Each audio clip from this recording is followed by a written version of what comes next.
All right, y'all, welcome to the Scott Horton Show. I'm the director of the Libertarian Institute, editorial director of antiwar.com, author of the book Fool's Errand, Time to End the War in Afghanistan, and the brand new Enough Already, Time to End the War on Terrorism. And I've recorded more than 5,500 interviews since 2003, almost all on foreign policy, and all available for you at scotthorton.org.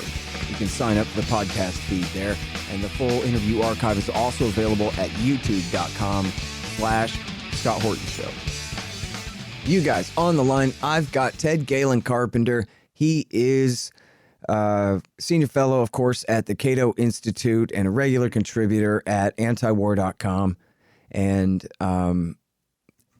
you know what? I couldn't possibly keep track. What's your latest book, Ted? The latest book that came out is NATO, the Dangerous Dinosaur. Great. And that is your what number book? That was book number 12. I do have book number 13 in preparation. That will be out sometime next spring. The title of that is Unreliable Watchdog, the News Media and U.S. Foreign Policy. All right. Man, you're good. All right. So let's talk about this awesome thing that you wrote for Responsible Statecraft, the Quincy Institute here. It's responsiblestatecraft.org, and I'm fairly certain we ran it at antiwar.com, although I might have been traveling at the time. But this is so good, and it's something that I wish I knew everything about, and is such a weak spot of mine. And really, all of Latin America, everything is such a weak spot of mine. But the bloodbath in Mexico is what it's called. Another gift of U.S. drug and drone wars.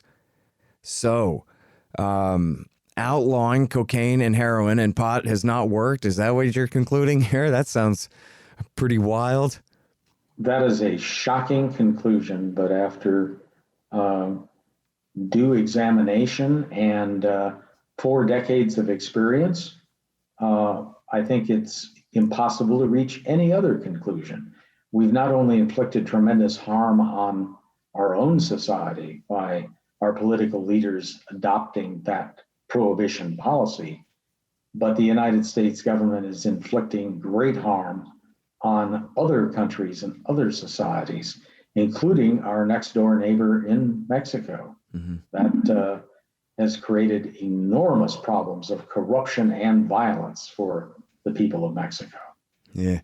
Just think of the ignorance and credulity that you would have to think that somehow with this nation of 300 million people, some significant, 2-digit percentage of which consume illegal drugs, that government, by wishing it so or making it so or producing enough truncheons and jail cells, could somehow just suppress that demand and make it go away here, or could somehow intervene in a place like Mexico or Peru or wherever else and eradicate the supply and drive the people who are involved in the business with that much demand out of existence. I mean, you'd have to have magic, but there's no magic. Instead, you just have government power, and what do you think's going to happen? A bunch of cops are going to shoot a bunch of people, prices go up, and people abuse drugs anyway. Yeah, there's no magic involved, and I keep wondering whether the people in power who keep pushing prohibition policies actually believe there is a potential for those policies to work if we just apply more time and resources. If they're really that naive, or they know perfectly well what they're doing, that the policies aren't going to work, but it creates great careers for these individuals. It creates tremendous budgets and missions for vested interests and the government agencies that are implementing these policies. I think it's more likely the latter, but I've talked to enough proponents of drug prohibition to believe that at least some really have drunk the Kool-Aid, and they actually believe that with just enough effort, a little more time, a little more money, a little more in the way of creative programs to suppress supply, to discourage demand, that somehow this strategy will work. Never mind that we tried the same strategy with alcohol in the 1920s and early 1930s. That didn't work either. That caused enormously destructive side effects, unintended consequences, just as drug prohibition has done. But they fail to learn from history. We keep repeating the same mistakes over and over and over. Yeah. Well, you know what the problem is, and we're going to talk about the destruction of Mexico more in a minute, but just in the minds of the American people, what we're faced with here, and especially as you identify them, the government employees with a stake in the thing, is the opposite is unthinkable. Legalize drugs, why, that would quintuple supply overnight. And drug abuse would be rampant, and everyone would just beat their wife and die of an overdose, and everything would go to hell. And what kind of message does that send to the kids that the government says it's okay to do heroin and cocaine now? Are you crazy? I mean, pot's one thing, Ted, but you don't seem like the degenerate type, but you're willing to allow America to spiral into total drug-induced self-destruction. I know that's what right-leaning people think and feel about it. I hear them say it. And I could understand their point of view from what they know and understand about how these things work. But I don't know. What do you say to that? Well, that's the mythology that has existed, that has dominated policy for decades. It's utterly false, and we have substantive evidence that it's false. Portugal thoroughly decriminalized all drug use nearly 2 decades ago. And what did we find when they did that? Drug use actually went down. Crimes, especially violent crimes, went down. We heard the same warnings about dire consequences when Colorado and other states began to legalize recreational marijuana. Oh, we were going to see a spike in crime. We were going to see a huge spike in drug use. We were going to see a huge spike in auto accidents because people were operating motor vehicles while high. None of that happened. And yet you find prohibition proponents still repeating that mythology as though it has not been thoroughly debunked by evidence. And it's time for them to stop fostering these kinds of destructive myths. They need to face reality. They need to start telling the truth. And, we could kind of use some of their arguments back against them as far as what kind of message does it send when every once in a while a wholly innocent person gets shot or falsely imprisoned or, a family is destroyed. People spend sometimes decades in prison. They go in there for a short while on drug possession, but then get in a fight in there and get their time extended, die in there. Not of old age, but of a stabbing or whatever, over some pot or over some cocaine. And I guess, see, here's the thing too, right, is pot really is trivial. And when everybody smokes pot, nothing bad happens. Nothing. It's, but people can really ruin their lives with the hard stuff.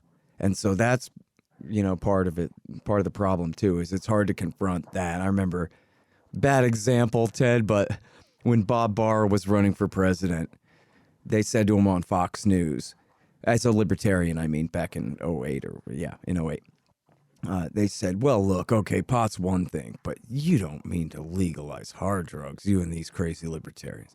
And he went, oh, no, of course not. And in fact, as a former federal prosecutor, he'd have been the best guy to make the case for legalization if he had had the courage to do it. But he didn't have the courage to, and that was what it came down to. You could see him shrink in his chair. Oh, no, we're not saying that, because that's just sounds too crazy to soccer mom's ears.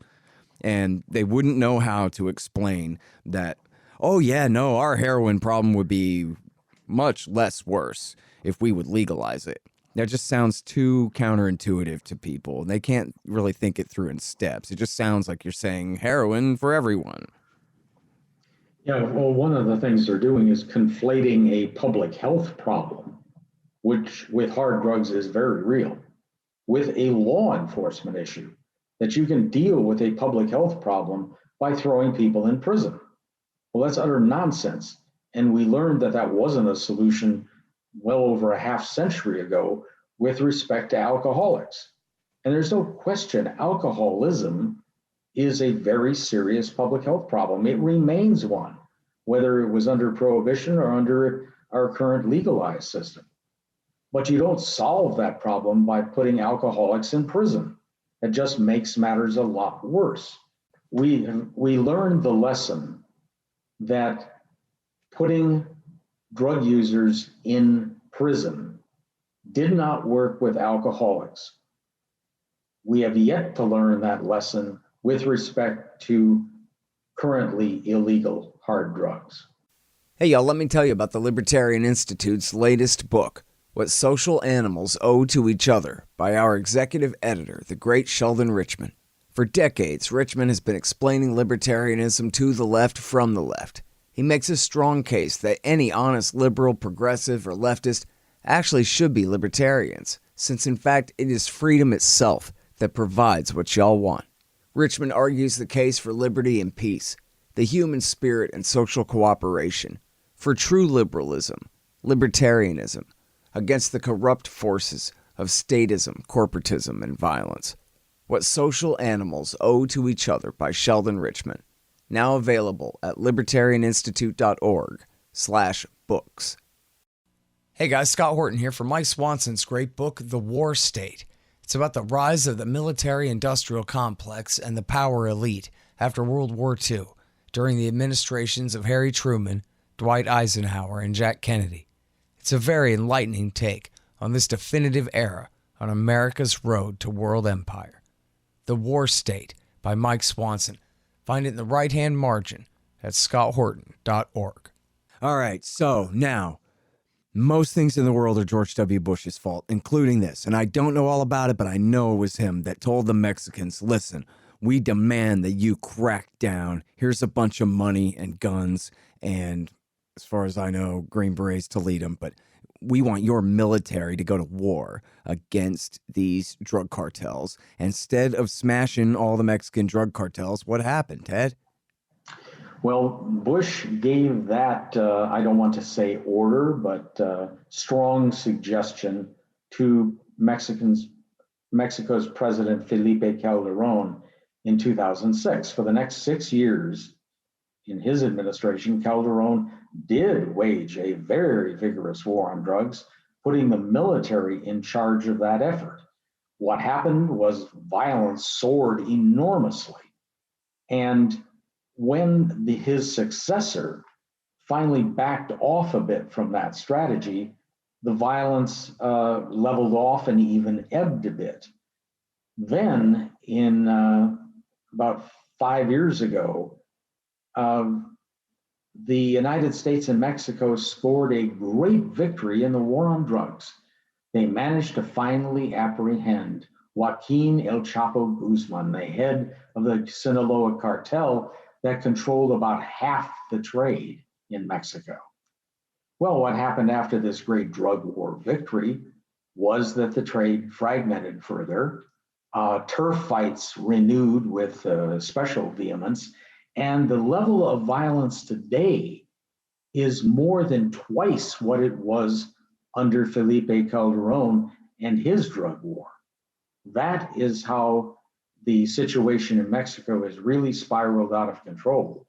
And we are witnessing a level of violence in our southern neighbor that ought to be worrisome, I think, to all Americans. This is not something we want to see, this kind of violence and instability in a country directly next door. But that's what's happened, largely because of U.S. policy. Yeah. And is it really any kind of exaggeration to say that this has been, at least in some times and places here, what you'd call ultra violence, with ISIS-style beheadings and assassinations of reporters and mass intimidation of towns and just the total corruption of police and military agencies in a way that, I mean, you couldn't really get much worse than this if you were trying to do it to them, to destroy them out of resentment somehow, you know? Mexico is not quite a failed state yet, but it's exhibiting some of the characteristics of a failed state. Just one example, in the months leading up to the legislative elections in Mexico this summer, over 36 candidates for office were assassinated. I mean, imagine if this was happening in any other country where the United States took an interest. I think these would be headlines in the major media outlets almost every day. And yet that is kind of the normal background of violence in Mexico. We see the cartels dominating significant portions of the country, where effectively the cartels are the authority, not the Mexican government. That's the situation that we're witnessing in Mexico today. Mm-hmm. And that's not very comforting. Yeah. All right. So do I have it right that the Zetas started out as an anti-drug hit squad within the Mexican military, and they just decided, hey, we can make more money being the guys we're taking out here, and took over that, and that then the CIA and I don't know whoever else were backing the Sinaloa cartel in order to try to counter them. And this would be going back to late Bush and early Obama years, if I have it right, or I don't know. I know you know a lot more about it than me. That's generally correct. The Zetas started off as an enforcement arm of the Mexican military dedicated to going after drug traffickers, received extensive training and equipment from the United States. And you're exactly right. Members of that unit decided we can do a lot better financially working for the cartels rather than fighting them. So they joined as the enforcement arm of the Gulf Cartel. A few years later, they decided, you know what? If we went into business ourselves as a drug trafficking cartel, instead of just being the enforcers for an existing cartel, we can make even more money. Yeah, cut out the middleman. For that. And now, apparently, what the US government has done is, after its romance with the Sinaloa cartel, there really did seem to be an implicit arrangement that we would encourage the Mexican government to go after Sinaloa's rivals, but largely, except for a few shows of force, leave the Sinaloa cartel alone. That blew up as a strategy when Joaquin Guzman was captured, El Chapo. And when the turf fights blew out, then the US was faced with another dilemma. Apparently, US officials have opted for training some of the cartel enforcers with respect to cartels that seem more cooperative than most of their opponents. I mean, this is grasping at straws if this really is US strategy. That point has not yet been confirmed, but there are strong indications that that is what Washington is doing. Yeah. So talk about those indications, because I clicked through that link and I read about half of that thing. There's something else there. Yeah, there's no doubt that Washington thinks that certain cartels are more amenable to being responsible. It's like making a deal with one organized crime group in the United States and feeling that, yeah, we'll hold our noses. We know that they're going to engage in brutality. They're going to engage in a lot of corruption, but at least this restores some stability to the situation rather than letting full-fledged turf fights constantly go on. That's apparently the logic that American officials are using. However, again, as the history of the Zetas show, these truces, these arrangements have a tendency to break down, particularly whenever the profit potential seems very, very high. And there's no sign that the turf fights in Mexico are dying down at all. If anything, they're getting somewhat worse. So that's the situation we're now confronting. They're also becoming much more innovative. In that article, I discuss the use of drones to attack Mexican security forces. Well, after that article appeared, there was a significantly larger incident in which a whole swarm of drones were involved. So the Mexican cartels learned from the US use of drone warfare. The cartels are still operating at a less sophisticated level, but they're employing very small drones to attack their opponents, to attack Mexican police and military. And so this becomes an element in what is fast emerging as a full-fledged civil war in Mexico. Mm-hmm. Okay, so if I did a coup d'etat and overthrew the U.S. government and declared myself the dictator and told the Mexicans, I demand that you legalize all drugs and the trade in them, or I'll invade you, something like that. That's what an American president would do, right? I mean, the threat part. And then they did that. And they said, all right, that's it. The Americans are going to nuke us if we don't completely legalize drugs. That Horton guy is completely loco. And so they give in and they do that. Then what does that look like? How does that solve our problem here, Ted? Well, assuming the United States also legalized all drugs, we would see the trade gradually migrate into the hands of legal businesses, businesses that are not inclined to use violence to secure their trade. And we would see the overall crime rate in the United States decline, the overall violent crime rate decline dramatically.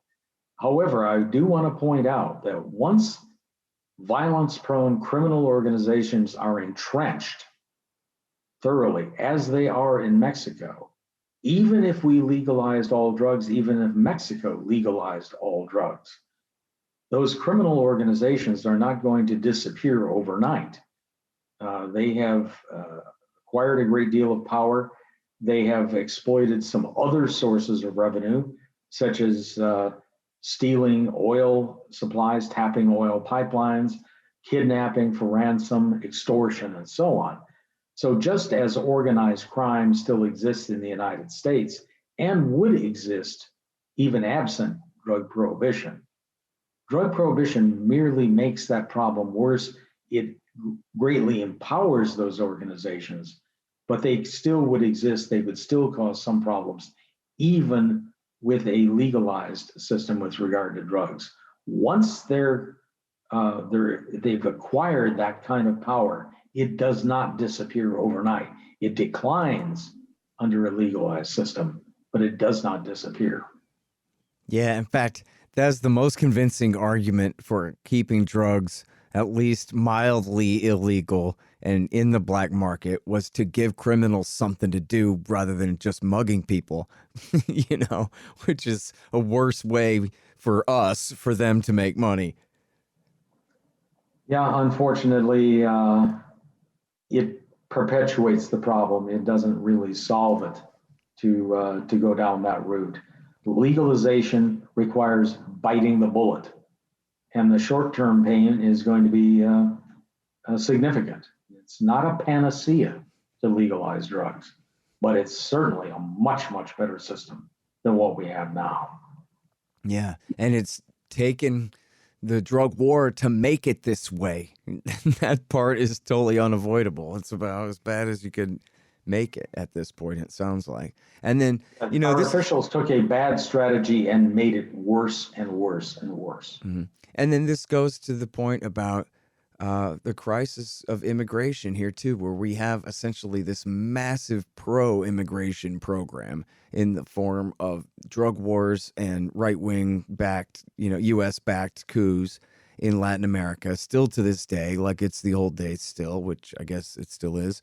And then all the refugees that come from that, and then all of the frankly totalitarian type programs against the immigrants at the border. I was just reading a thing about these kiddos locked up in this thing, and they're under 14 or 15, in absolute depths of despair, locked in these pens for being in the wrong place at the wrong time, not committing a crime, but just for being essentially refugees from America's foreign policy. And so why does it have to be this way at all when it doesn't have to be this way? The hell are we doing? And there's no question one of the reasons for the mass migration from Central America is the presence primarily of the Mexican cartels who moved a lot of their operations into Central America when Calderon cracked down in Mexico. Again, that didn't solve the problem of drug trafficking when he did that. They just moved to easier locations where they were under less pressure. Well, what that did was thoroughly destabilize the already fragile societies in Central America. The level of violence soared, the level of corruption soared, and what you have are legions of very desperate people wanting to get away from that, which is absolutely understandable. They seek refuge in the United States. They seek opportunity in the United States. And so many of them, the families have been interviewed, families especially with teenage boys, who say, we had to leave because otherwise our kids were going to be drafted in to the cartel enforcement armies. They would either volunteer to do that, in which case they're involved in thoroughgoing corruption, or they refuse to do it, in which case they'll likely be killed. So faced with that choice, we came north. And what we see at the border is the unwelcome act that the United States government has put out. The United States government didn't maybe create the problems in Central America, but it certainly exacerbated them. And now when we see the results of that policy, we don't want to face the consequences. Yeah. I read before, Ted, tell me if this is right, that the gang MS-13, which is, I gather, a relatively dangerous gang, a Mexican gang in the United States now, that they, or I'm not sure actually Mexican, maybe that's not right. They're Salvadoran, right? Yeah. So they were refugees from Reagan's interventions down there in the 80s and came to Los Angeles. And then they were, of course, there was the entire drug culture and gang culture of South Central LA that was based on Reagan's foreign policy and Freeway Ricky Ross selling all that Contra cocaine, while at the same time Reagan was cracking down his war on drugs against it all, and all the horror show that came from that. But then Bill Clinton came to power and deported all of these guys and sent them home to El Salvador after they'd been thoroughly inculcated in Bloods and Crips type culture or whatever Latin gangs in LA. And so then they went down there and they found that they were the most powerful force around, and really grew into their own and became the threat that they are now. Is that more than an old wives' tale there? It's basically accurate. And I've described U.S. foreign policy generally as one of an eagle in the china shop, where the eagle just flaps his wings around, jumps around, smashing everything in sight, and seems oblivious to the effects. And if there is a region where the United States has done that to the greatest extent, I would say it'd be Mexico and Central America. It has just greatly exacerbated social, political problems, the level of violence, the level of corruption. The United States has been the worst enemy of the societies in that region. Yeah. Over and over again. And you know what? It really is just like with the Middle East policy, the language barrier. I guess it's the same thing for dealing with the Ruskies and the Chinese and everybody else. Is USians like myself, I'm a Texan, I can't understand a word any of these crazy people are saying. I listen to my wife speak Russian with her family, and I can't make hide nor hair of any of it. All I know is spasiba and yet. And it's the same thing with Spanish. Skateboarding muy bueno, taco supreme, as Beavis and Butthead said. And so there's just a total communication breakdown. And just like in the case of the Middle East wars and everything else, TV never tells us what the hell is going on. So unless people are reading Ted Carpenter at responsiblestatecraft.org, they're just completely missing the narrative. It doesn't even exist in the public discussion. Well, there's something even a little worse than that. U.S. officials simply don't listen. They have their assumptions. They stick to those assumptions through thick and thin. And even when leaders of other societies point out the folly of the policies that Washington is pursuing, U.S. leaders simply don't listen. And often there are vested interests in the United States pushing in the other direction to reinforce those misguided policies. So that makes matters even worse. But U.S. officials are tone deaf when it comes to the grievances of other societies about U.S. policies. Yeah. Absolutely tone deaf. All right, you guys. Well, that is Ted Carpenter. He is senior fellow at the Cato Institute and now a regular contributor at antiwar.com as well.